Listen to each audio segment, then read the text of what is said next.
Hi guys, so I'm gonna try to keep it incredibly short because it's long, but let's get right into talking about the beginning of Rome. So one of the things to understand about the Romans and the Greeks is that they're basically next door neighbors. If we take a look here, Rome is going to be located centrally along the Italian peninsula, and to its right hand side you have Greece. So a lot of the Greek ideas, a lot of Greek culture is going to influence Rome. For example, their religion. In a lot of cases, Roman religion was very much like the Greek gods. Usually and normally, only the names would change. Not all the time, but the same stories applied. Now, even though they shared a lot of characteristics, the Romans eventually developed their own language, but it was based on the Greek handwriting. It's just not called Greek; it's called Latin, and Latin is really where we start to develop our modern day alphabet from. Well, one of the key major differences between Rome and Greece is that Rome is actually united, unlike Greece, where Greece had a bunch of different city states. Rome is united, and because of that, Rome is going to follow one social structure, right? One social structure, hierarchy, pyramid thing. And at the very top, we're going to have the nobles. These are the wealthy people, these are the guys that have most of the land. And they have a lot of influence both in the military and the government. The word I need you guys to know, and that you guys need to know for your CBAs and tests and all that, is patricians. Patricians are the nobles. Patricians are the wealthy. Patricians are the rich. Now, like in any society, the rich people are always going to make up a very small percentage of Roman population. In this case, 5% of all of Rome is patricians. Everybody else are from the two lower classes. And this is what an average house of a patrician looked like. It was massive. They had kitchens, they had halls, they had center of activity like our modern day living rooms.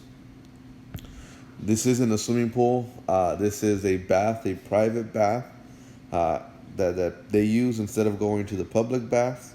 But this is what a home of a patrician looked like. So the patricians are the wealthy, the commoners are everyday folk, the people like you and I.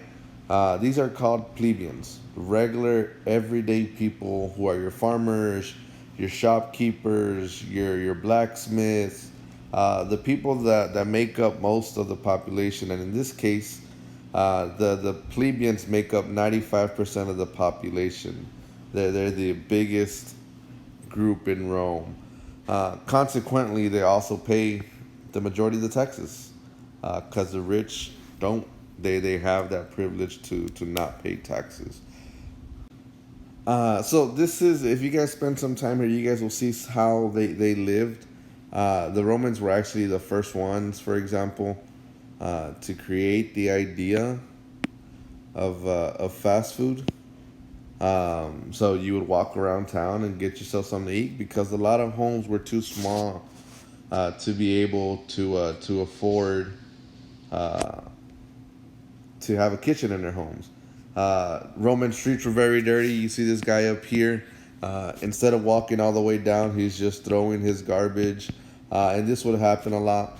So Roman streets were very, very filthy. And at the very bottom, you have the slaves. So you have the patricians who make up 5% of the population, the plebeians who make up the majority of the population, right? The other 95%, and then the slaves who do all the work. Um, they're part of the Roman Republic. They live in Rome, but they're not considered Roman people.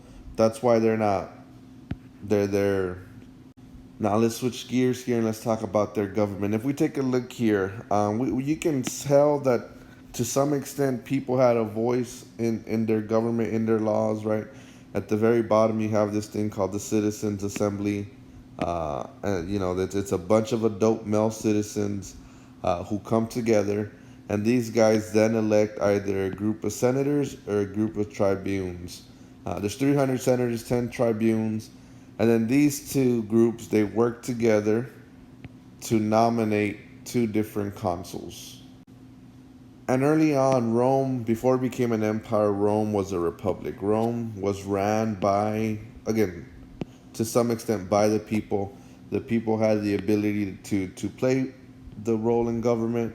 So we elected senators, we elected tribunes, and then those would go ahead and elect consuls.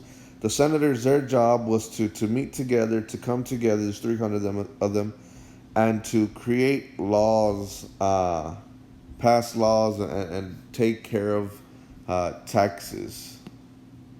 This same group of people later went on to develop the Roman 12 tables, and we'll look at those in class sometime during the week.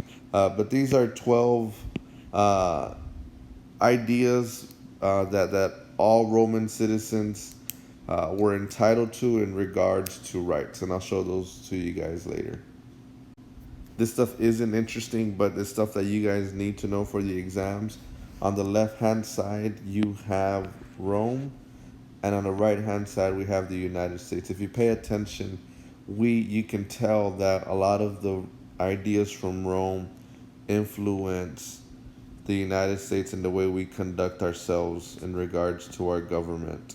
A little different, but for the most part, very, very similar.